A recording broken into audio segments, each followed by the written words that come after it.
All right, thank you for staying with Daybreak. The State of the Nation discussion starts now. So what action should be taken going forward after the scenes that was seen yesterday? Trevor Mbija at Citizen TV Kenya used the hashtag Daybreak. Well, let's see some of your feedback in just a bit. Honorable Godfrey Osotsi is here, Vihiga Senator. Honorable Dr. Boni Alwale is here, Kakamega Senator. And Honorable John Kagushia Mukurueni, Member of Parliament, is with us. Honorable Edwin Sifuna, Nairobi Senator, is yet to come. As soon as he comes in, we'll rope him into the discussion. But let's start this right now. And I'll start with you, Honorable Alwale. How would you describe the events of yesterday? Completely unacceptable, completely ungodly, and completely primitive. Let me tell you, I wish discussions and debates on these panels could contribute to leadership of the country. We would then be asking each and every one of us, what would you do if you're president? The topic today is, where do we go from here? I want to tell you for a fact, for the last as many demonstrations as I care to remember, the perpetrators of the violence have been hiding in Article 37 of the Constitution. Give it to them. But if that is the case, then they have been testing the Constitution. We need to test the Constitution even more, pursuant to what they believe they are doing is constitutional, by testing the principle that no Kenyan is above the Constitution. And way forward is only going to be found in testing that particular aspect of the Constitution, i.e. the perpetrators to have their day in court. And what they are expecting is the drama of arrests, somebody being dragged to CID headquarters or to a police station. I want to appeal to the Attorney General and the DPP and the CID to keep away from drama. They should do it in the way the ICC did it. They name the 3, the 4, the 5 most responsible people. They don't arrest them. They draft charges, and they invite them to come to court. The way Uhuru and Ruto were invited to court in the ICC. They invite the most responsible people, in this case, Raila Odinga, Martha Karua, Kalonzo Musyoka, Eugene Wamalwa. They be invited in court. And then we test the Constitution. Okay. After that, a decision will be made. And it will be nothing out of this world. In South Africa, Jacob Zuma, the Constitution of South Africa was tested on him. All members of his tribe, I believe they are called Zulus, they poured into the streets. But the Constitution was tested and it worked. Until we do this, we're not going to bring this chaos to an end. Okay. The government should keep away from drama. And let me tell you, when Uhuru Kenyatta and William Ruto went to the ICC, I know for a fact, I never saw them carrying a machete. They never fired a single gun, but they bore the greatest responsibility. Okay. And that's why they went. In conclusion, yeah. Why did Ruto and Uhuru not have their day in Kenya? It is because the belief at that time was that justice was going to be served better in the ICC and not in Kenya. The option of them being tried here was always there. Okay. So because now we have a robust constitution in place, our offices of CDI, DCI, DPP, and the Attorney General are stronger, our courts are vibrant. Yeah. Let us test this. This is unlawful. People are losing lives. Okay. I did not come into leadership. I did not come out of theater, where I used to spend sometimes 14 hours in a day operating people, to come and superintend on destruction of the artifacts of development like the express highway. No. Okay. All right. Let me bring in Kagusha on this. Kagusha, how would you describe the events of yesterday? Very unfortunate and unconstitutional. And clearly what is happening is ODM is trying to take advantage of the challenges that Kenyans have gone through. Because one of the questions we ask, are Kenyans having challenges? And the answer is yes. Do we have a high cost of living? The answer is yes. And that is a challenge. Did the Kenya Kwanza government cause this problem? Of course, the answer is no. Did Ruto cause this problem of high cost of living? The question is no. I mean, the answer is no. And so Kenyans are having a problem that they have come a long way with. And I dare say that it is darkest before dawn. And we are at the point where Kenya is almost crossing over from the challenges that it has faced over a period of time. And definitely that were caused by the same handshake brothers that are now taking advantage of the same challenges that Kenyans are going through. And I would really want to talk to Kenyans as we address this, that yes, it's important to understand that we have challenges that we have been facing as a country, and that the Kenya Kwanza government has come up with certain proposals on how to solve these problems. Some of them may be a little bit difficult, may not be as palatable, but we must also not allow people who are coming from a problem of denial, people who have bitterness about the same Kenyans who did not vote them in, now would like to destroy the country and destroy the lives of the same Kenyans because they want to revenge for not being elected. The situation we find ourselves is like someone who goes to a hospital, a children's hospital, and finds children queuing because they all have a flu, which apparently one of the people who are now approaching these children introduced. And the flu that the children are suffering from must be removed or must be finished by an injection that must be done on them. And when they are on the queue waiting for the doctor to do an injection, of course they are all crying because they are going to be injected. And then someone now comes shouting, don't allow the doctor to inject you. It is painful. It's painful to be injected. And what the children, of course, will do is to react and, of course, be in support of the person who is saving them from the injection. But that help them. If they are not injected, then the children will finally, of course, succumb to the flu. So we have ODM and Azimio Brigade, which is acting like that person shouting to children who are on a queue in hospital waiting for an injection. They are telling them, you're going to have a challenge with this injection. It's painful, and you must not allow the doctor to do the injection. And of course, sometimes Kenyans, feel like this is a person who is on their side because he's helping them not to go through the injection. But is that the solution? We as Kenyans must be very careful not to get into a trap of people who have trapped us for so long, and now they want to trap us more as they lie to us that they are seeking to deliver us or to help us, when they are the ones who actually put us into this flu. We have the challenges that we have been facing, but we also have the injection that we have to go through to be able to come out of these challenges. And of course, really, we understand that one of the things that we really must do is now to see also how we raise our own funds locally to be able to solve our problems.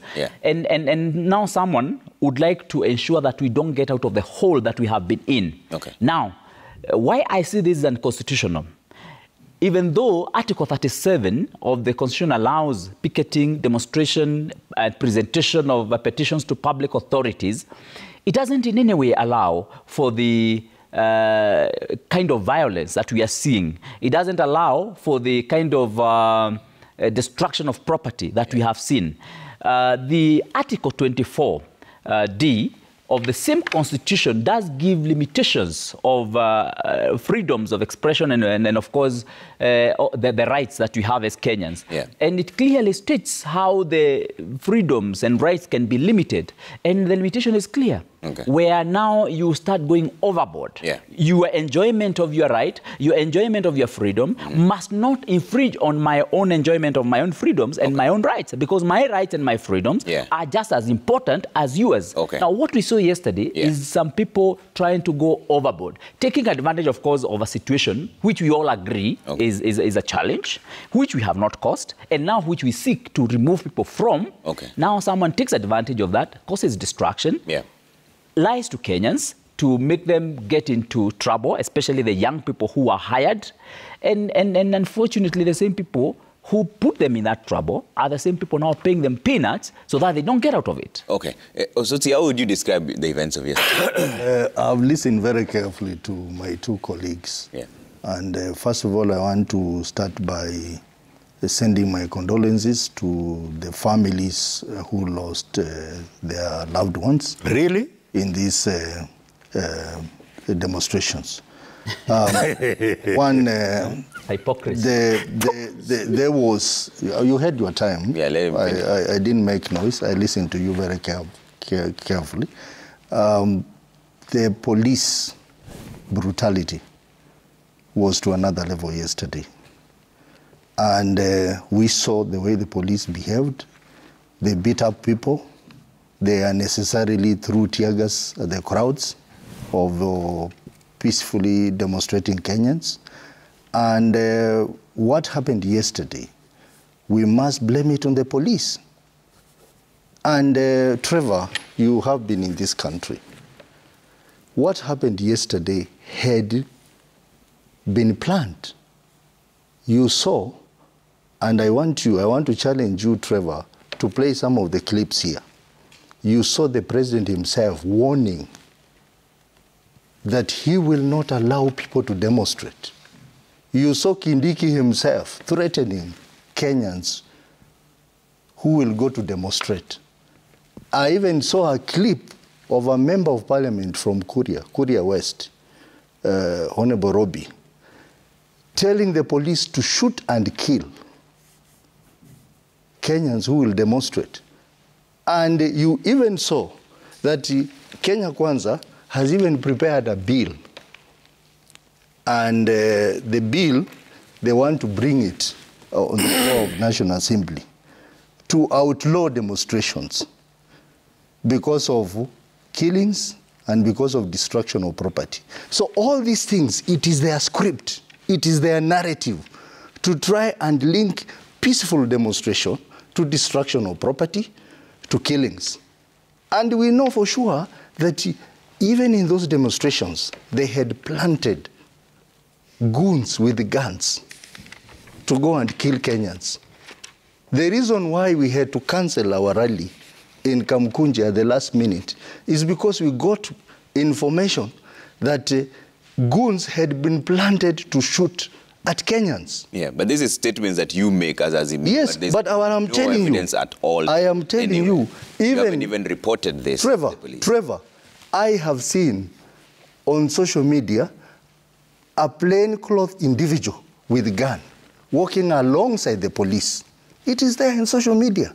And many, many other places, that's what was happening. So this issue of killing, all the people who died in the demonstration yesterday, they were killed by the police. They were shot by the police. No single individual was killed because of injuries, maybe stone thrown at him. They were all killed through the gun. And this is the information you have. And as Azimio, we are documenting all the people who were killed and why they were killed for action. But we also know some. And I want to tell you, Trevor, I have been in these demonstrations. Kenyans demonstrate peacefully. It only becomes violent when the police throw tear gas or start fighting the demonstrators. You saw the demonstration in Siaya yesterday. Hundreds of people demonstrating peacefully. There was no police intervention, and it ended in a short time and people went home. Last week, I was in demonstration in Vihiga County, Luanda, and Mbale. Yeah. And the police escorted us when we were demonstrating There was no single destruction of property. There was no injuries to anyone. Yeah. There were no killings. Okay. It only becomes a problem when the police come and start throwing tear gas or disrupting a peaceful assembly of people. Okay. So we are asking the government that if they are really genuine, that they want to protect lives, as President Ruto had put it, then they must provide security and they must not start fighting the peaceful people who have assembled to demonstrate. Okay. Because demonstration is a right in the Constitution. All right. And some of the things they want to do... Peacefully and unarmed. Yeah. Some of the things they want to do, they are unconstitutional. Okay. When... And you know, yesterday was very ironical. Yeah. In the sense that we have... Kenyans are demonstrating. And they have genuine reasons why they're demonstrating. Yeah. It is not just a cost of living. It is also high taxation. And high taxation, he has talked about two brothers, handshake brothers. High taxation has been caused by this regime. Raila and Ruto are not there. They are not there. So yesterday was ironical in the sense that Kenyans were being beaten by the same government that is supposed to protect them, while in State House, the president was entertaining another president who has one of the worst records of violation of human rights. What a contradiction. So we are saying that Kenyans should be given the space to demonstrate peacefully, and the police, who are being financed by the taxpayers, should be there to provide security to the people who are demonstrating. Okay. They should not become the tormentors of Kenyans who are peacefully demonstrating. Raila Odinga the other day went to town. Yeah. When he went to town, people assembled there, and he addressed them, and they went home peacefully. There were no destruction of property. Okay. There was no killings. All right. The other day he went for lunch with the other Azimio principal. So you had your chance. Let's say what Alola This is my chance. There was no destruction of property. It only becomes that when, you know, these people fear crowds. Okay. They know that they have wronged Kenyans. Okay. And they don't want to give them space to express their thoughts. Okay, so they will be there to block them. They will be there to block them. Seriously speaking, is like Otsotsi is a visitor in Jerusalem. Otsotsi, you know, I'm wondering whether you're actually describing the ODM demonstrations. You know, they are not ODM. No, let me correct you. No. Just give me a minute. You know you're obsessed. No, Otsotsi. They are not ODM. Otsotsi. The civil society was there. Seriously speaking. Other Kenyans were there. It's not just ODM. I don't know whether you watched what was happening at Mlolongo. You know, they are your goons. Those gentlemen. Those are your goons. Come on. Okay. Those are your goons. Let him finish. Just write it down, then I'll come to you. So Kagusha doesn't have goons, my brother. I'm talking about Kenya Kwanza goons. And Kenya Kwanza doesn't have a history of these kind of violent demonstrations. I'm telling you, His Excellency William Samoei Ruto went through a very difficult moment as a deputy president, but also like the leader of opposition in this country for 5 years, when the two handshake brothers were so hard on him, intimidated him, arm-twisted him. But the gentleman, at no one time did he ever call maandamano and those kind of demonstrations. He was in government. In fact, he was a deputy president. Even though he was a deputy president, the truth of the matter is, William Samoei Ruto was like the opposition leader in this country for 5 years. And I'm telling you, this gentleman engaged Kenyans on persuasion. He was moving from village to village, talking to Kenyans and persuading them. But I'm also now looking at what has been happening with ODM. Over the years, they have mastered the art of demonstrations and destructive and violent demonstrations. And that is their brand. That is their trademark. That's how they have operated. And clearly, I think Otsotsi also need to listen to himself when he's talking. He is saying Raila Odinga was in town 2 days ago. Nobody touched him. Nobody disrupted. Police did not come on board. And he did what he was doing and went back home. He has given an example of Siaya. You saw what happened there. People went they protested and went back home. In Nyeri, you saw the matatu drivers and such were skipping and playing volleyball. Nobody touched them. They did what they were doing and they went home. Why does the police come on board. It's after those kind of violent incidences. And you need to understand, for sure, the police force that we're having now is too restrained, to the extent that some people in government who could actually get very, very uncomfortable. They're so restrained, so restrained. And when these young men come out violently and they destroy property, that is where police come and intervene. And we have seen those interventions. And by the way, the kind of destruction that you are seeing at Mlolongo is a demonstration, actually is something that warrants even use of force by police. And that would be very, very constitutional. Because once you start destroying that kind of a property, and you even close a road like that, basically what you're doing is that you are crippling the same economy that you want to talk for, that you want to help come out of the red zone. So, my brother, you are known. And everyone knows ODM. Okay. It has come for many years, this kind of violent demonstrations. These violent engagements, and this is something that they must know that it is now passed by time. Okay. We have a new generation, we have a new way of thinking, and we must use persuasion and convincing and influencing rather than use of this kind of force. All right. Alol, is it true that it's the police who caused this chaos when they throw tear gas? Because this is a narrative we've heard from us. When I hear a senator who has been an MP for 5 years shift the blame to the police, I start wondering, is the problem education? Is the problem the office we occupy? Or is the problem ignorance, so to speak? Because Senator Osotsi knows very well that the primary role of the state is to protect lives and property. And the state does that through the security organs. And under the Constitution of Kenya, it's only the state that enjoys the monopoly of force.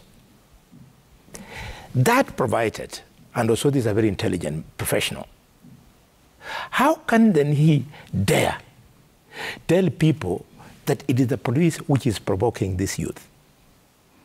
Osotsi, that opportunity was given at Mlolongo yesterday. And in broad daylight, the goons you paid came and started destroying the expressway in a similar manner that they uprooted the rail line in Kibera. The police was not going to just sit there and allow the mayhem to go unattended. And that's exactly what invited the problem. Osotsi, for your information, my security lives in Kayole. My driver lives in Mtindwa. They dropped me at my residence at 6:30 p.m. But it was not until 11 p.m. last night that they were able to access their houses. Reason?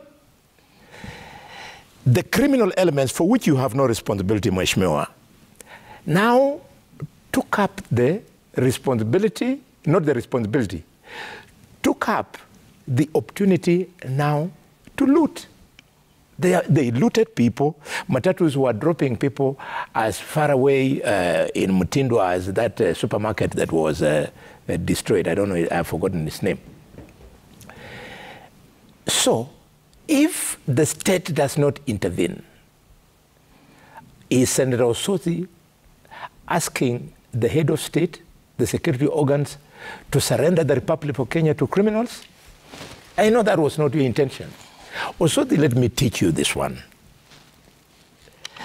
The greatest victors of demonstration were only two in the history of the world. It was Mahatma Gandhi and Martin Luther King. And they succeeded because of non-violence. Article 37, in which all of you hide, has got only two catchwords. Two. The first one is you are free to picket, demonstrate, do what? But you must be unarmed. The second one is not peaceful. Yeah. Peaceful is a lower threshold. The second one is actually peaceably. Okay. You are supposed to demonstrate peaceably.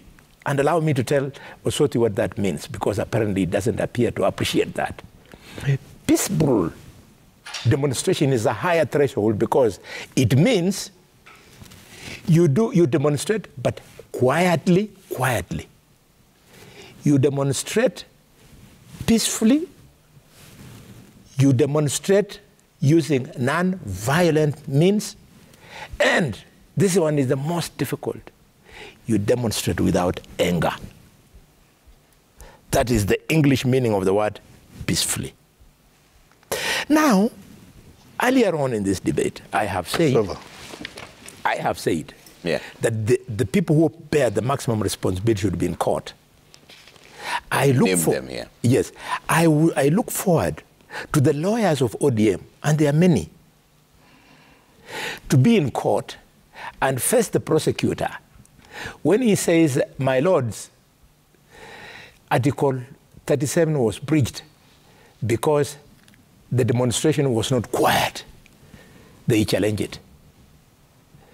The demonstration was non-violent. Was violent. They challenge it. The demonstration was accompanied with a lot of wanga. They challenge it. We want to test the Constitution. And Mr. Osoti, as I conclude, you are cowards. You and Sifuna, you are big cowards. The office of the leader of the minority is opposite my office.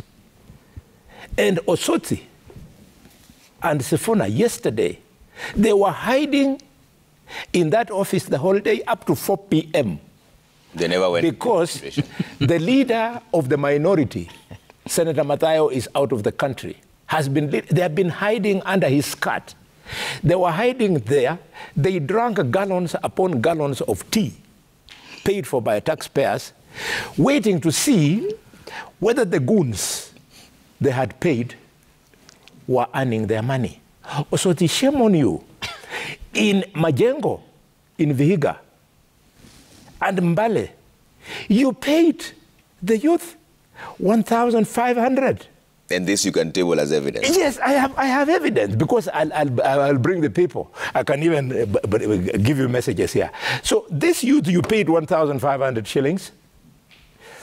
They came on the streets, and within 2 minutes, they had been flashed out. Okay. You quickly jumped onto a vehicle and drove to Mumias, where you could then be seen on rooftops of your cars, looking like we are doing demonstrations. Okay. Well, I am telling you, don't gag me. Yeah. I am telling you, people like Osoti, they don't know where we have come from as a country. Okay. Osoti and Sifuna, listen to me. You are my younger brothers. I have led demonstrations in this city, and at no time did I use violence. Yeah.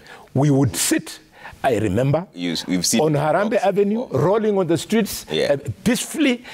That is the way to do. We've seen you with rocks before. Some of them are back. In fact, we're going to bring up that. Relax. I have to prosecute my case here today. Okay. Yes, I am proudly the owner of that footage, of the photo when I was carrying stones, of the clip when I confronted the goons, because I know they are my neighbors. Okay. Luos are my neighbors. If you don't take them on, they will kill you. So if I had not taken them on, and that was not a demonstration, it was an election rally in Kibera. If I had not taken them on, they would have killed me. Okay. Where I come from, you are cast if you are killed in a violent situation. You are cast by elders if you are hit from the back. But if you are hit from the front, you are celebrated and Shirembe is played for you. Right. So I was not allowing anybody to go and kill me and celebrate and dance on my grave. I had to face them, and that's how I came out. Okay, I have to take a quick break. Osoti, I'll give you a chance to respond. On the way, Sifuna is also here. I'll give him a chance to respond as soon as we come back from this break. A lot of feedback coming through at Trevor Mbidi at Citizen TV. Kenya, use the hashtag Daybreak. See you in just a bit.